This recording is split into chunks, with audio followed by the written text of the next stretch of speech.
黒ずきんの目次へようこそ。珍しくアニメテーマについて触れたなと感じたそこのあなた。何を隠そう、僕は生粋の 5Ds 世代。初恋のあの子とどこか重なって見えたルカという少女に、幼き日の僕は恋をしました。ゲームテンポの悪かった従来の遊戯王から、ターンが返ってくるたびにエース同士のぶつかり合いが起きる疾走感あふれるシンクロ機のデュエルがすごく好きだったし、作品として見てもキャラ一人一人が立っていてストーリーも洗練されています。次シリーズのゼアルがどうというより、5Ds が終わった現実を受け入れられなかった僕は、かれこれ1ヶ月はロスで病んでいたほどで、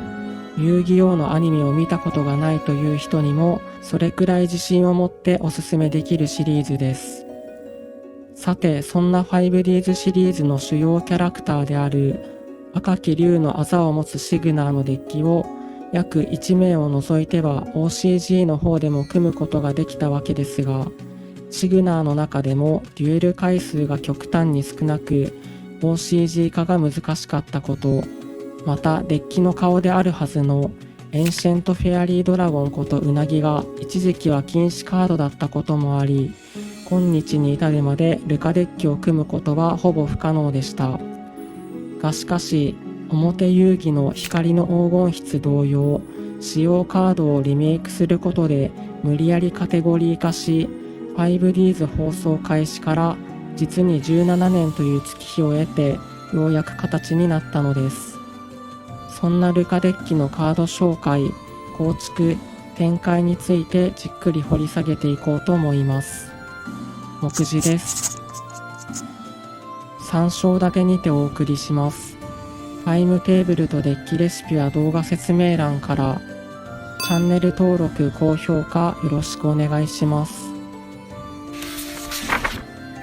第1章テーマカードの紹介。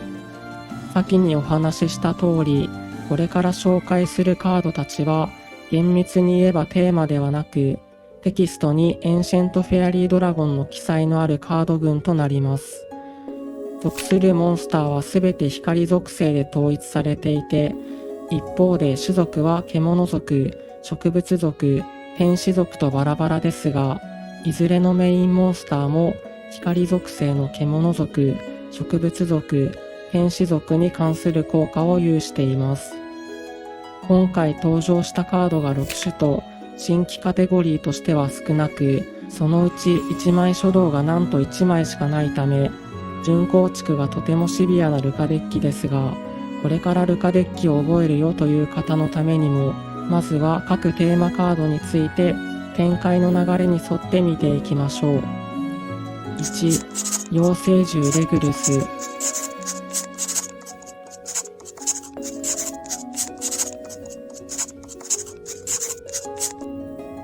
精霊界の番人、エンシェントフェアリードラゴンを守護する白騎士士。マイナスの呪いにより正気を失っていたレグルスでしたが、ルカの活躍により我を取り戻し、共に精霊界を守り抜きました。このデッキの唯一の1枚書道です。丸1効果で着地時にエンシェントフェアリードラゴンのカード名が記された魔法罠をサーチでき、まずは後続を確保できる精霊の世界をサーチします。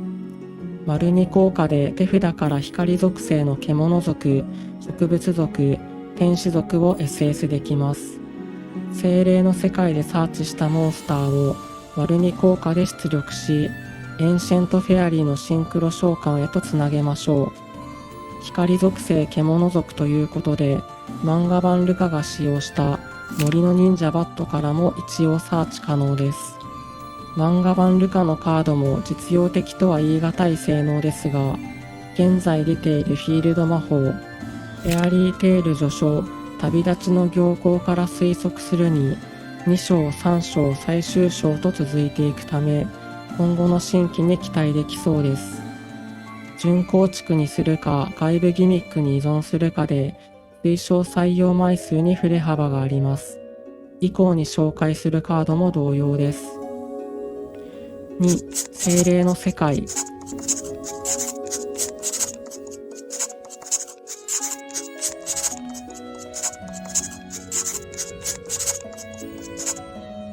幼き日のルカが昏睡状態になった際に夢で見たデュエルモンスターズの精霊界。1効果で発動時処理としてエンシェントフェアリーのカード名が記されたモンスターをサーチでき、この効果で妖精棒スポーアをサーチします。仮にこの効果で妖精獣レグルスをサーチした場合、レグルスからサーチできるのは魔法罠のみで、精霊の世界には名称1があるため、1枚書道にならないのが玉に傷です。2、3効果は、争いのない精霊界を体現したような効果。モンスターが攻撃表示で特殊召喚されるたびに、それを守備表示にし、お互いのエンドフェーズにターンプレイヤーの攻撃表示モンスターをすべて破壊します。この2、3効果がルカデッキのコンセプトとなっており、進化形態である口述のエンシェントフェアリーライフドラゴンが場にいることで、エンシェントフェアリー及びそのカード名が記されたモンスターは守備表示でも攻撃できるようになります。3、妖精棒スポーア。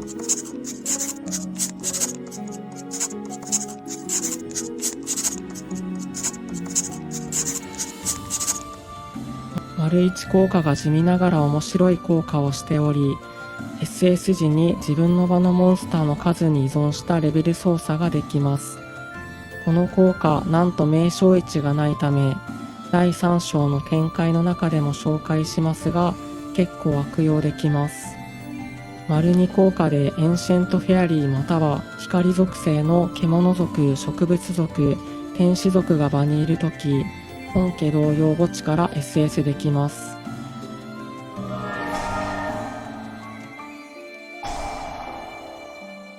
精霊の世界からサーチした後、レグルスの効果で SS し、1効果でレベル操作。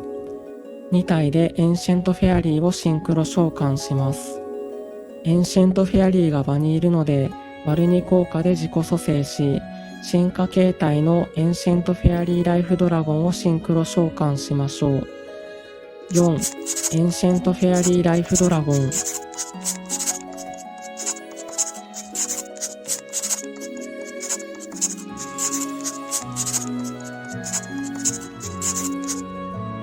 このカードの登場により、11期から続いていたシグナー竜の進化形態が全て出揃いました。1効果でシンクロ召喚時にバンドローできます。場に精霊の世界がある場合は、ドローの代わりに次に紹介するエターナルサンシャインか、それを握れている場合は妖精霊クリボンをサーチします。2効果は、先に紹介の通りルカデッキ最大の特徴で、エンシェントフェアリー及びそのカード名が記されたモンスターは、守備表示でも攻撃できるようになります。ここは精霊世界という名の権現坂道場のようです。5、エターナルサンシャイン。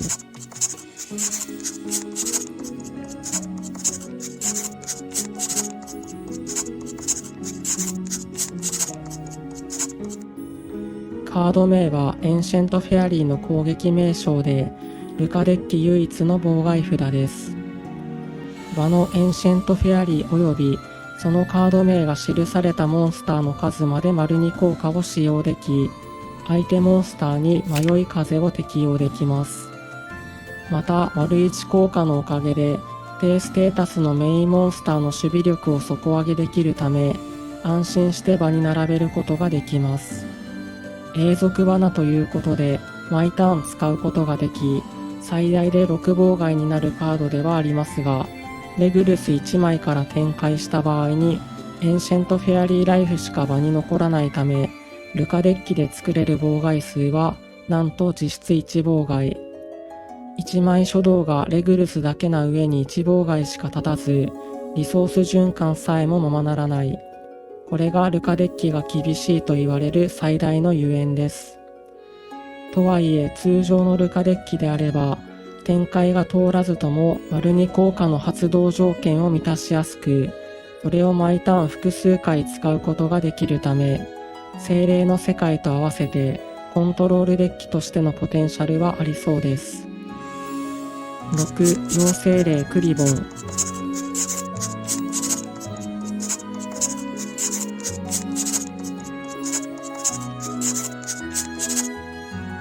じみルカの相棒枠。1効果で光属性の獣族、植物族、天使族が場にいる場合、チューナーとして手札から SS できます。レグルスを止められた場合でも、このカードや精霊の世界があれば、一応レベル5シンクロにつなげることは可能です。2効果でこのデッキの要であるエターナルサンシャインや精霊の世界を守ることのできない、何とも言えない性能のカードです。テーマカードの紹介は以上です。ルカのカードだけでデッキを組むのが絶望的だということが改めてお分かりいただいたところで、挙動、展開、妨害といったあらゆる課題を解決する最強の混合構築について第2章では紹介します。第2章構築の紹介。つまるところルカデッキはエンシェントフェアリープラスフィールド魔法から精霊の世界をサーチしつつフェアリーライフのシンクロ召喚へとつなげられれば万事解決というわけです。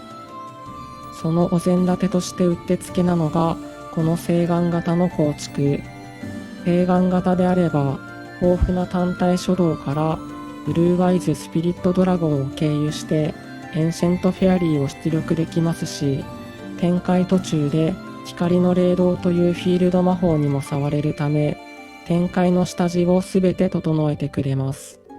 加えて展開力も抜群で、レグルス書道からだとフェアリーライフしか立たず、エターナルサンシャインで1妨害しかできませんでしたが、星眼書道であれば、クリボンやスポーはレグルスのすべてを盤面に残すことができ、完成する最終盤面のルカデッキらしさも一級品です。また最終盤面には万能無効効果持ちのブルーワイズスピリットアルティメットドラゴン、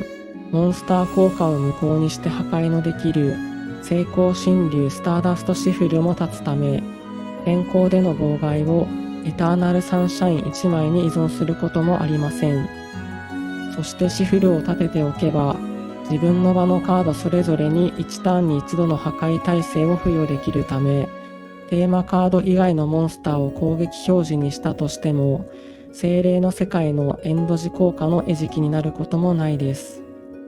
以上のことから、星眼ギミックはルカデッキの弱点を完璧なまでに補完しており、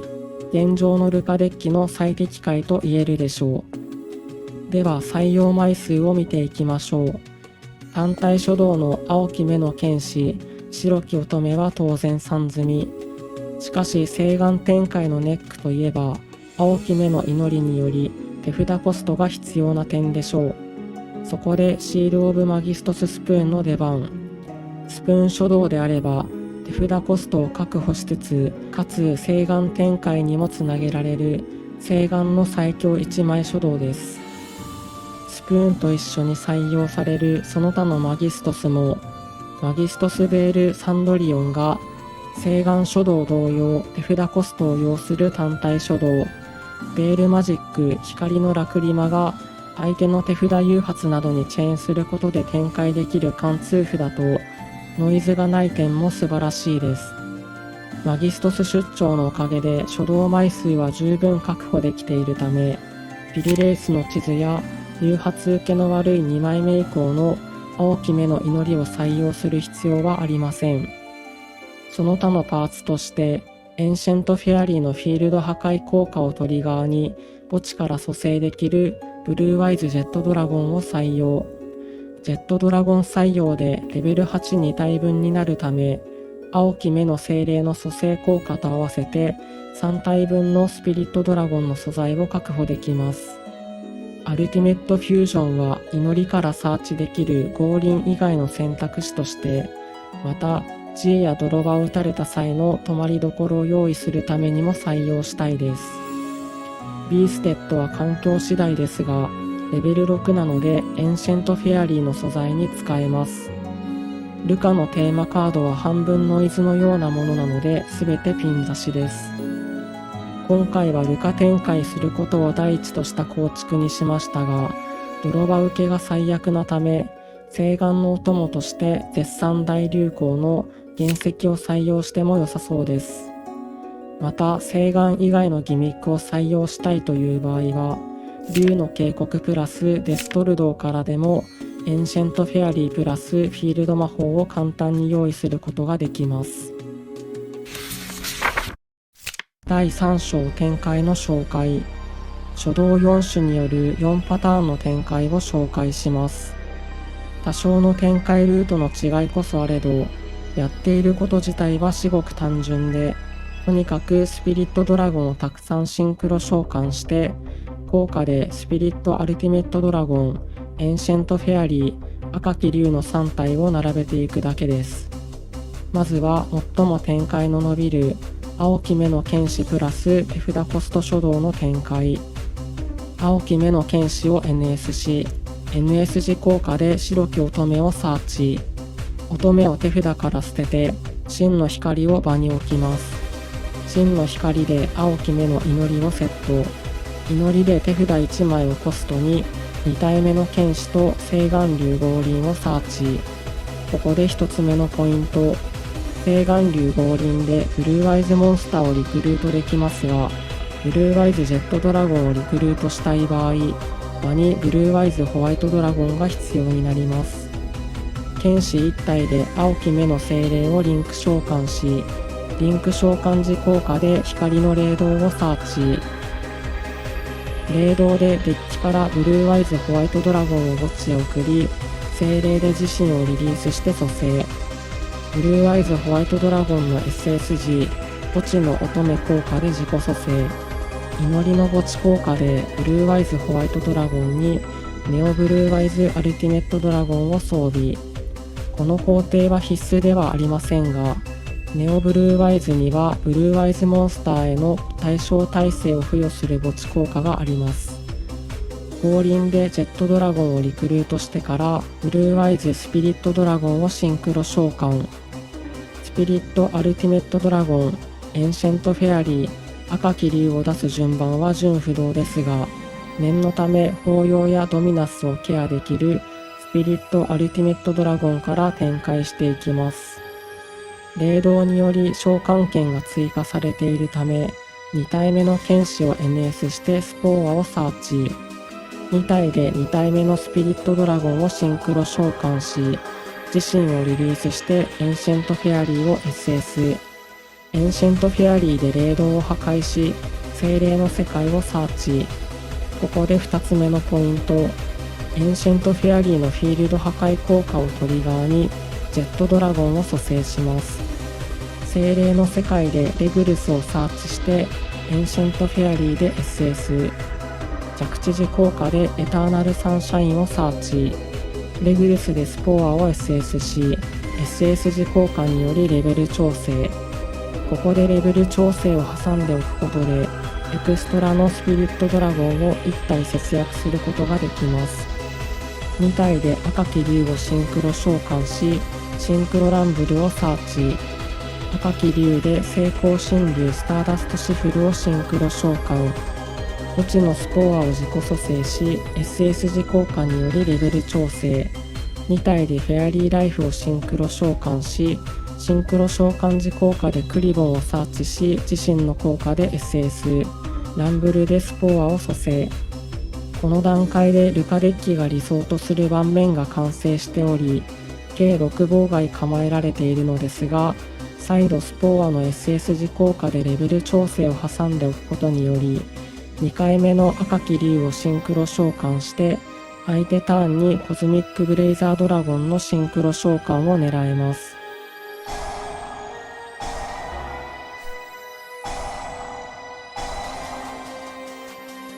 最終盤面はシフル、スピリットアルティメットドラゴン、コズミック、エターナルサンシャインの計5妨害。テーマカードだけでは1妨害にしかなりませんでしたが、請願を絡めることで理想的な盤面を形成することができました。続いて白き乙女プラス手札コスト初動の展開。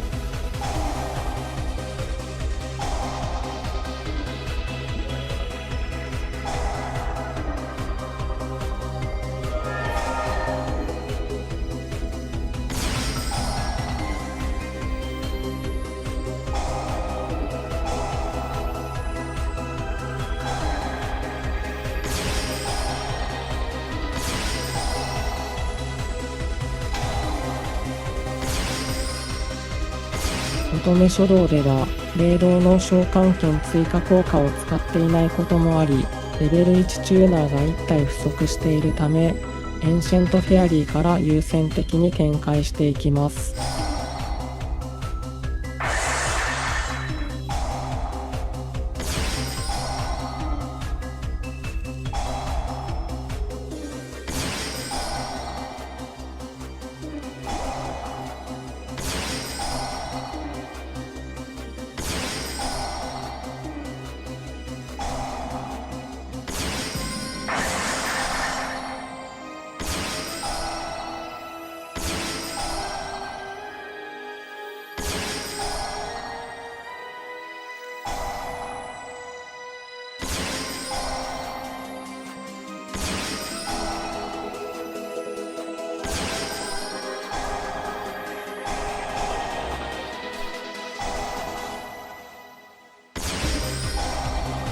最終盤面はシフル、スピリットアルティメットドラゴン、コズミック、エターナルサンシャインの計4妨害。エンシェントフェアリーライフではなく、エンシェントフェアリーを残した理由として、エンシェントフェアリーライフを短期で残すメリットが薄く、エンシェントフェアリーを残しておけば、次ターンに墓地からスポーアを蘇生できるためです。続いて、シール・オブ・マギストス・スプーン書道の展開。シール・オブ・マギストス・スプーンを手札から墓地へ送り、マギストス・ベール・サンドリオンをサーチ。サンドリオンを MS して、ベール・マジック・光のラクリマをサーチし、効果で乙女を墓地へ。サンドリオンで精霊をリンク召喚し、ここから請願展開です。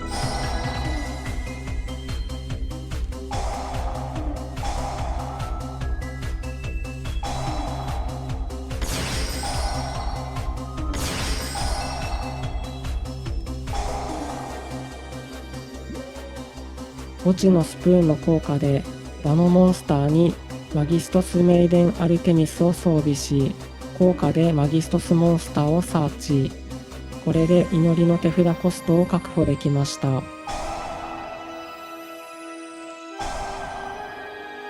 ネオブルーワイズとアルテミスを使ってマギストスコロゾを SS することで展開を伸ばすことができますが、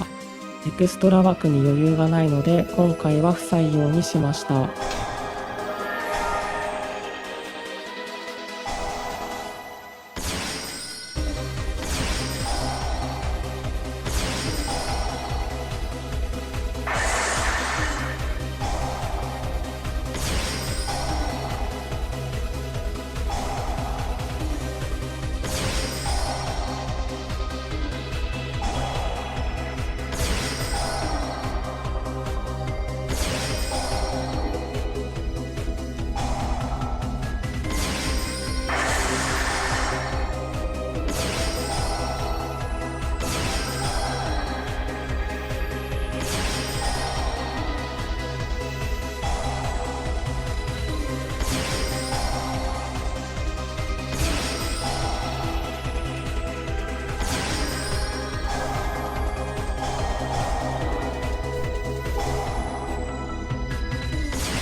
最終盤面はシフル、スピリットアルティメットドラゴン、コズミック、エターナルサンシャインの計4妨害。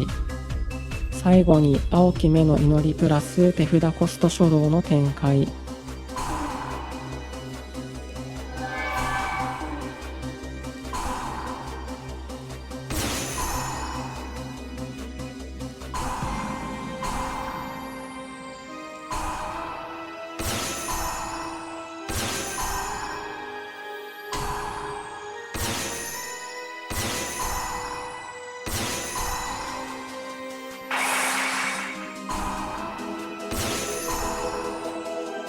祈り書道ではさらに1体分レベル1チューナーが不足しているため、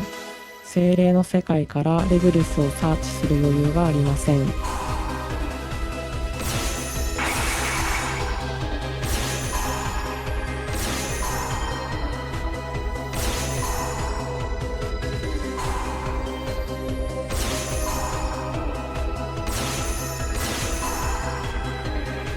真の光の効果を使っていないのでアルティメットフュージョンをセット。最終盤面はスピリットアルティメットドラゴン、シフル、エターナルサンシャイン、アルティメットフュージョンの計4妨害。星岩型のルカデッキいかがだったでしょうか。この令和の時代に精霊界のモンスターたちがフィールドを駆け巡る姿を見れて僕は感無量でした。ルカデッキで勝ちたいという方へ本書で少しでもお力添えができれば幸いです。それでは次回の黒ずきんの目次でお会いしましょう。